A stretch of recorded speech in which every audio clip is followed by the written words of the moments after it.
Please help me to welcome the moderator, who is the Director General of the Rwanda Utilities and Regulatory Authority, Mr. Patrick Nyirishema.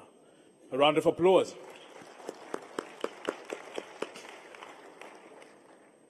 Now, we're expecting some robust and exciting discussions, and Patrick is going to be having conversations with one business leader who we know. Turagarutse rero turagarutse akaba agiye kujyamo ikindi kiganiro noneho cyo kikaba kigiye guhuza abashoramari ndetse n'urubyiruko rutandukanye aho bagiye kubaza ibibazo bitandukanye bijyanye n'ishoramari. Reka dukurikiye kino kiganiro kirimo Director General Patrick. Good afternoon to everyone. Thank you for being patient. We're starting this session a couple of minutes late.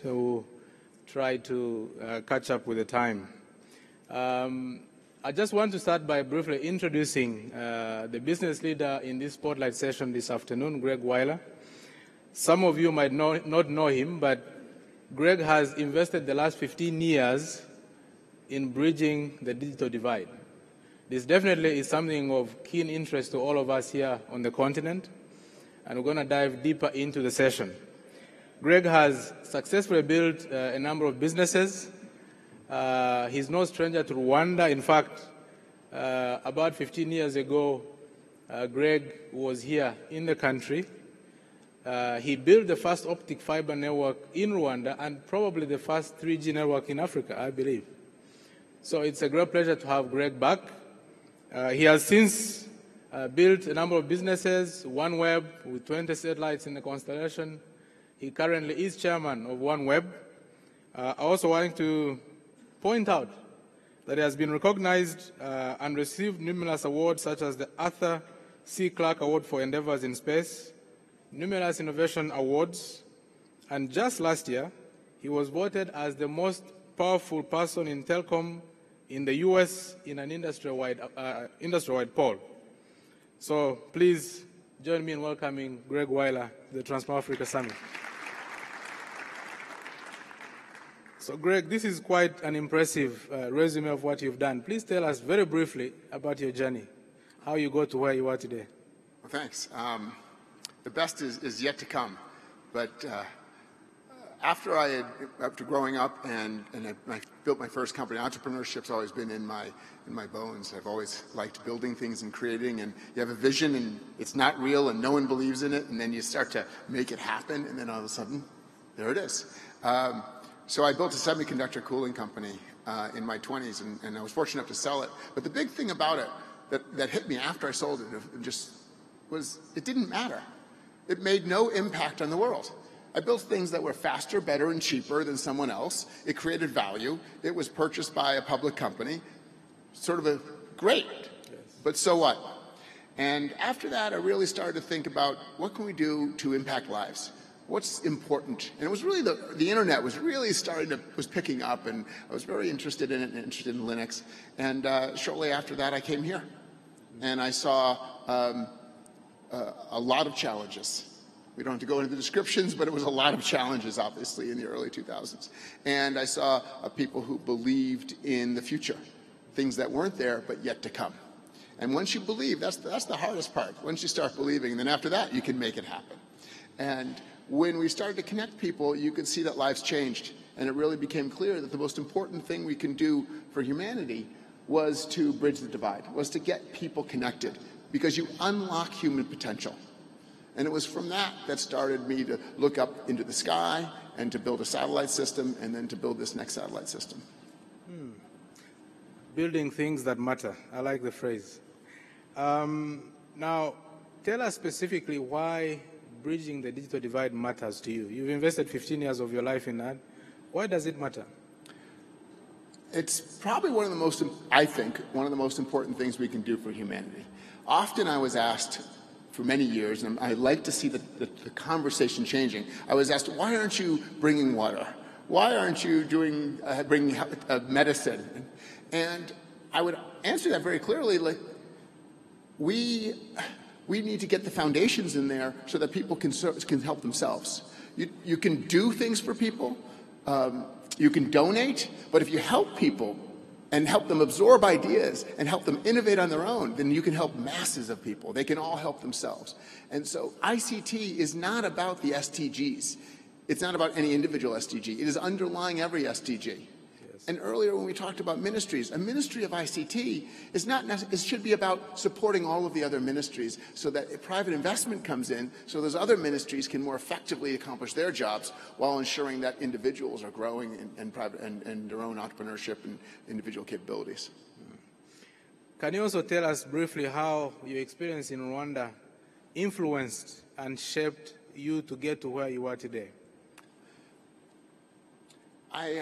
Growing up in the U.S. near Boston, it was not Rwanda. It was a very different. You would read about Africa, but you wouldn't feel it, see it, or see the issues that of poverty and challenges of people.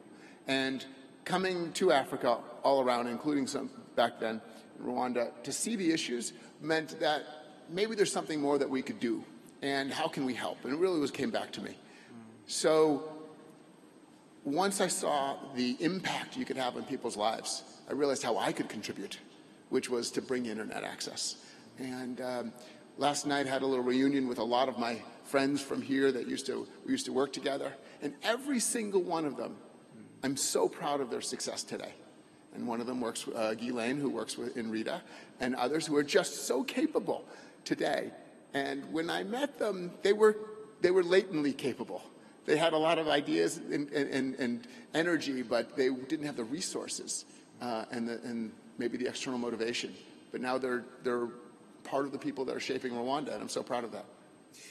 I want us to go into the conversation around OneWeb, but before we do, briefly, how does connecting rural communities impact the world? So if you don't connect the rural communities, and if you look at Africa, 70, 80% of the population is rural. And I always hear this, well, it'll be 30% in 10 years. If you don't connect them, it certainly will be 30%. And the 50% that leave the rural communities will be all the people who need and are seeking out information and stimulus and opportunity. And what you have left are not the movers and shakers. So you end up with a brain drain. So we need to make sure that those communities have all the opportunities that we have in the city and in the urban and the more developed areas. And if we don't do that, we're just leaving generations behind. I'm going to ask for a second here, just a show of hands. How many people send their kids to school and the school doesn't have internet? Right. How could you do that? So it's something that we need to do, and that's where I started to focus, was how do we connect every school of the world and make sure that every child has access to the internet, so that even if the teachers aren't there yet, and we have to help the teachers, of course, but we need to allow those children to explore their own opportunities and create their own opportunities. So tell us about OneWeb. You're building a constellation of 900? We start with 900, and we start launching this year. And I started in 2012, and I went to the ITU, and I checked that there was a piece of spectrum available. And the way the ITU works, as many of you may know, is that they have a list of spectrum usage for satellites. Yeah. And you file on that list. And then you have to demonstrate that you don't interfere with anyone before you. So you can use the spectrum as long as you're not interfering. Yes. It's different than mobile operations where you just have the spectrum and no one else can use it. Yeah. But in the space, everyone can use it as long as you're courteous to those before you. Yes. Most importantly, of course, are the geosatellites, and there's all these geosatellites around, 1,500 of them. Yeah. So once I saw that was available, I started to design a new system that I thought could really bridge the digital divide. My last company, O3B Networks, was doing a great job, but it wasn't going to get to all the schools and communities. And once you know you can build something, once you see it and you have it in your head and you know it's possible, and it would have so much impact on the world, it becomes something you must do. And so from that point forward, it became an internal drive to just keep on figuring out how to design this system, make sure we could do it. And then we had to raise a lot of money. These things are not cheap. This one's about $5 billion. So through a lot of good luck and hard work, we were able to pull together some great investors. And we have, and Richard Branson came on as one of the early investors, and Qualcomm came on as an early investor. So far, we've raised close to $2.5 billion. And then we'll have the rest will be in debt, so we'll have a $5 billion system. So this is more expensive than even a mobile system in these places. Well, if somebody puts $2.5 billion in a project, then, well, they believe in it, definitely. Tell us why you chose to start with schools. I know going way back, you've always had a passion for education, but this is a lot of money, $2.5 billion, and then you're going to raise more money, and you're starting with schools. Tell us about that. Well, so personally, 2 missions: connect every school of the world by 2022, and bridge the digital divide by 2027. So every question that you have, every question that's been made about the system, I process it through that. How does it help accomplish those 2 things? At the same time, we have to build a system. We have to return money investment to our shareholders. We have to be a good investment. We were high risk, and our risk is slowly coming down. It's not zero. It's still risky, but it's slowly making its way down until we're a functioning company when we launch later this year and start serving customers end of next year and in 2020. But schools are where it all starts. And if we can't connect all the schools as a community hub, and we can't get the children's, give them the opportunities that we have, then what are we doing? Right? All countries of the world won't have that opportunity. Very interesting. I've known you, of course, for a long time, and when I first heard about this project, OneWeb, I must confess I was quite skeptical. And you and everybody else. Looking at how far you've come, and when are you going to start launching the satellites? So we have built a factory, 2 factories. We are in production on the first 10 that will launch in November, the first production satellites, and then we're launching every month after that. We launch 36 satellites per rocket, and we do it for 2 years. So, wow, 36. The cool thing is, once we turn on, say 2020 in here or 2021, I'm not sure what the exact date for different countries. Based upon when we get regulatory approvals in countries, which should be relatively simple because we meet all the IT requirements, and so they look at the list. They say, do you interfere with anybody before you? And if you don't, then they give you the license, as long as you meet the market requirements. When we turn on, you can literally connect every school in the country in a month. I mean, it's that fast once you build the system. So yesterday, His Excellency President Kagame and Strive were talking about the need to harmonize across the continent in the area of trade, business, integrating the continent.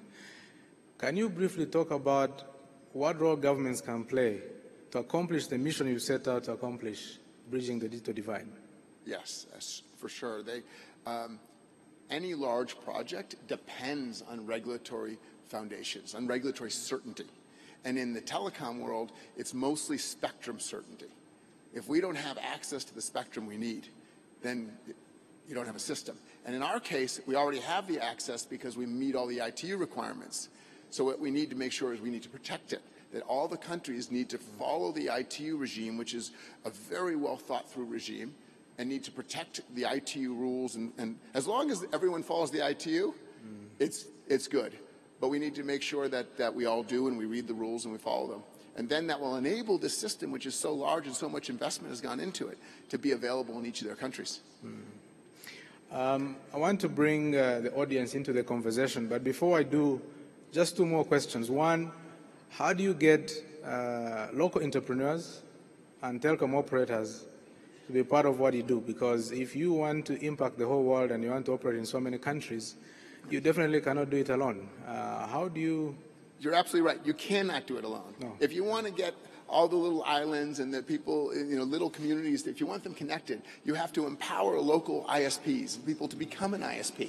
So rather than go and compete with telecom operators or compete with ISPs, we actually empower them. We're just a technology provider. Right? We will allow them to take a terminal and install it at a cell tower or install it at a school or a hospital or a home, and they can become the ISP. And it'll be a very simple process. They'll literally sign up as an ISP. They'll create a service package, maybe 100 megabits per second and $20 a month or whatever the pricing point that they need for their community, because we let them set the pricing in many cases. And then I'll bring the audience into the conversation. You're targeting rural communities, and one of the biggest problems with rural communities is power. So you can provide the connectivity, you have the satellites in space, you can cover the entire world, but can you share some thoughts about the power problems in rural areas? You are hitting on exactly right. It is one of the biggest problems, if not the biggest problem, for us to accomplish our mission. So the key thing that we've done is made the terminals be low power, under 50 watts, so they can easily be powered by a solar panel, right? Or 2 solar panels if you want to do more things with it. So that power problem, and that's the first question you ask if you think about a satellite system. And this was the failure of a lot of satellite systems to really get traction in communities, is because they require enormous amounts of power. So this will require almost no power, and we'll be able to reach out into communities that have nothing but a solar panel.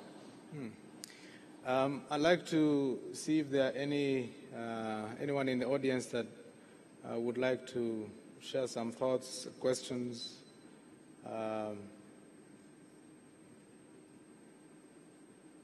Quiet audience. Right at the back.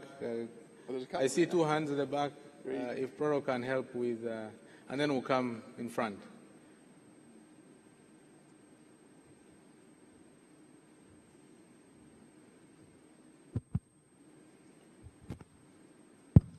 Thank you. My name is George Quizera. I come from Rura. Actually, the moderator is my DG. Just wanted to continue on the last question asked by the moderator. I understand also you targeting rural communities which have the problem of they don't have really enough money to have this kind of end user devices to be able to get connectivity. Do you have any kind of strategy also to invest in end user devices to make them affordable so that the rural communities can be able to benefit from your connectivity? Thank you. Okay, so that's the user side, the demand side. It's a great question, because the demand is huge if the price is low and it's easy to install and you have power. So we're doing a lot to get the price of the user terminal down. Right now, we're looking at plus or minus $200 initially, but we're hoping it will come down from there. We're doing a lot to work with mobile operators, because the actual cheapest way to get it will be to use this as backhaul for a cell tower and then just use an LTE or 5G terminal at your home. Yes. That'll be the cheapest way, because the LTE terminals will only be about $20, and you can share the service from the one terminal. Okay. In fact, in our terminals, we can build in Wi-Fi hotspot capability and LTE. So if it's on a school, it will actually provide services to the community around it, maybe for 200, 300 meters. Or if an operator comes there and puts up a tower, we can use this for backhaul, and they can provide 4G services to the community. So definitely partnerships are going to be key. There was another request for floor at the back, and then we'll come here in front. And we'll get the microphone. Hello? Hello? Sorry. Yes, my name is Hanan, and I come from Sudan. I just want to know how we can strike a balance between profit-making organization and organization that would like to make a high impact. The gentleman in the session before you just came, he gave a very simple solution for conductivity, which is AU to sponsor a satellite that could provide sort of conductivity to everybody. But that would definitely stop the benefit of big telecommunication providers. So how can we strike the balance? And we have bad experience in this. If we just spoke about cancer, medication for cancer, and research, we know that market is all controlled by the pharmaceutical. They do not want to advance research. They do not want to make medication cheap, so they're controlling the industry. How can we make everybody or live in a situation that is a win-win situation? Conductivity is sponsored by international organization, and at the same time not to harm the providers. Thank you very much. Okay, your thoughts? That's an excellent question which can't be answered in one sentence. But it's a really an important question because you're really, I'll skip two sides to it and then maybe we want to dive in or not. But one side is in order to fund a system like this, we have to go out, and I've gone and raised money, and you have to promise a return on investment. So you need to have return on investment.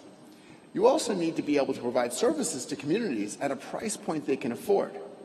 There's nothing wrong with somebody who makes $2 a day paying 10 cents for internet. They obviously can't afford $2 for internet.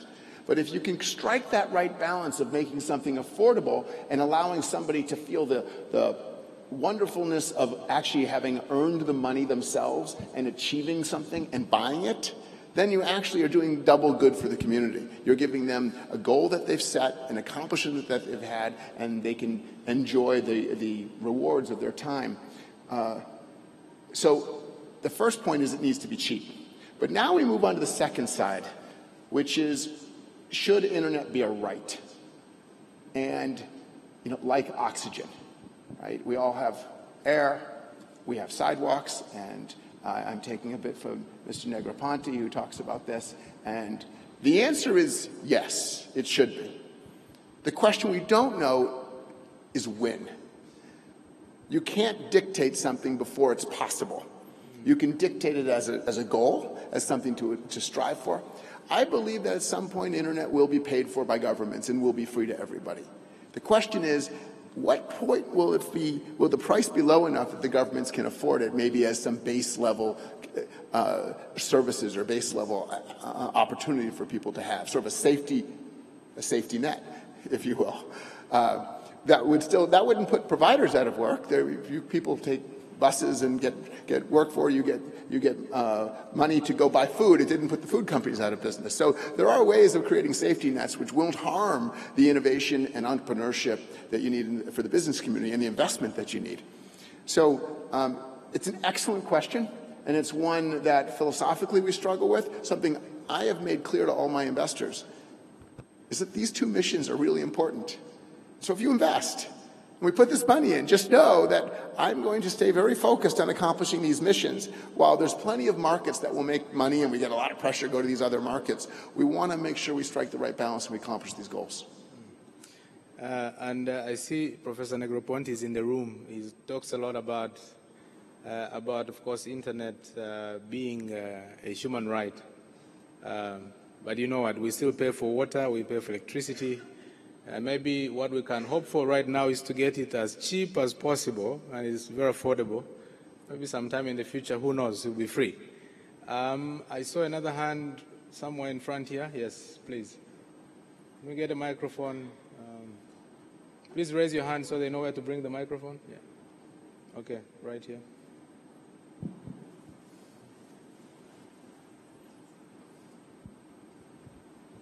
Thank you very much. My name is Magnus Conte, and I'm the Executive Director for Community Health Academy, which is with Last Mile Health. So our interest is in helping to bring healthcare at the end of the last mile. Now, your vision of bringing the internet to the end of the last mile is really an exciting one. We've just said that health is a human right. Access to the internet is potentially a human right. But of course, if it's not affordable, it becomes a challenge.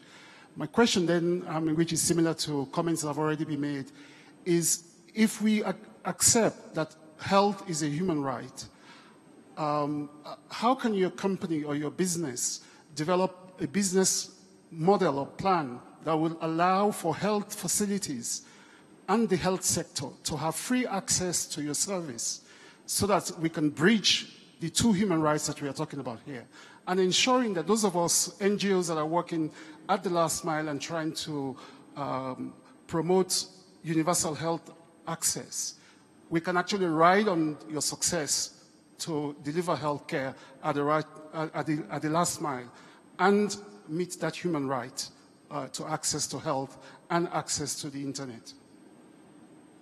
It's a great question. I'll go just a quick story. When I was doing these types of things in the year 2000, and I was really passionate about bringing internet because I thought it was just so important. And the tools weren't there, and the technologies weren't there. It was really early days. I'd always get NGOs and others and people say, why aren't you bringing water? Why aren't you doing healthcare? Why aren't you doing these other things? You should be putting this money into that. And then the next paragraph would be, can you get me internet at my health center? Right? So this is foundational. We need to bring this to those places. We need to make it available. Now let's go on to another topic, which I'm not an expert on. We have experts in the room, but the word free. Free doesn't mean free. Free just means that the person who's consuming it isn't paying for it. You have free internet in Rwanda. There's free internet all over the world with universal service funds. There's free food. I know in America, if you are at a certain income level, you get food stamps and you get free food. So you can get free things. You can use the sidewalks for free. The sidewalks aren't free. The contractors who build the sidewalks, and I'm taking it from Mr. Negroponte in his conversations, but they make money. So the question is, when can a technology be developed which can make it affordable for communities to pay for it and make it available to everybody? And that is what we're doing here. That is why OneWeb, I kept on backing the scale out. I ran fiber down these streets, and it was so hard, and they would break and get ruined and get picked up, and there was all these problems with it. And trying to do inter-country fiber, all the regulatory, it's challenging. So I looked up to the sky. And so I started in this endeavor really looking at backing out and backing out. Where's the knee curve of how cheap it could be? How could you get rural capacity into those communities in the absolute cheapest way? Forget about cost. Infinite dollars in infrastructure. And that's where I ended up where we are with such a huge, we're spending about $5 billion. We may spend another $5 billion on the next system, the phase 2, which will get us to 2.5 gigabits per second direct to a customer. Right? So that it's really very serious, but it's done on a global scale. You definitely need volumes and economies of scale to be able to pull this off. I'd like to take one, maybe two last thoughts from the audience. Unfortunately, we're running out of time, so I saw a hand right here. Yes, please good go afternoon, ahead. everyone. My name is Angela Mirembe. I'm coming from Uganda. I work with an organization called Kafero Foundation, where we've been running the Google Digital Skills Project. And we trained about 20,000 youth last year. But I wanted to find out, from your point of view, do you think sensitizing nations about digital literacy is important? Because we've had very odd instances where we go and train and people actually reject us because they don't understand. Actually, some people think it's, they call it maybe Illuminati, you know, all kinds of various things like, why do you want to teach us this stuff? What is the goal behind why you're collecting data? Do you think it's appropriate to maybe have national of getting? Absolutely. And you're sitting at a conference right now, Transformation Africa, which is about sensitizing and allowing governments to help governments understand that this is foundational. If we don't do this, if we don't get the communities, if we don't get internet access available to people, and they can't build their own minds and let their children grow mentally, if we don't do these things, then there's no change. There's no change in our future. And it's foundational, and I keep on repeating it's foundational, which is why, is it a right? Should the governments pay for it? All those things are other questions, but it's something we need. And we definitely need to make sure every community in every country is thinking about getting people connected as one of the top things. You heard earlier, only 1% of the budgets of the UN groups was used in connectivity. And whenever I would go and I'd talk to USAID and the UN groups and stuff, they'd say, no, we don't deal with connectivity. We deal with healthcare. We deal with water and things. Well, how do you deliver it? Those are the same people that would then come in and say, can I get connectivity? Yeah. I say, well, hopefully we'll get there. Just 1 minute, and if there's a last thought from the audience. Let's hear from Professor Negroponte. I would love to hear from Professor. It's okay if I'm wrong. Tell me I'm wrong. A man ahead of his time. No. I just want to remind people in the room how small $5 billion is. It's $5 per person in Africa. It's just not a big number. It's a very small number. And if you look at military budgets, they are far, far larger. And the cost of building a bridge isn't more than 5 billion, but collectively they're very expensive. And people use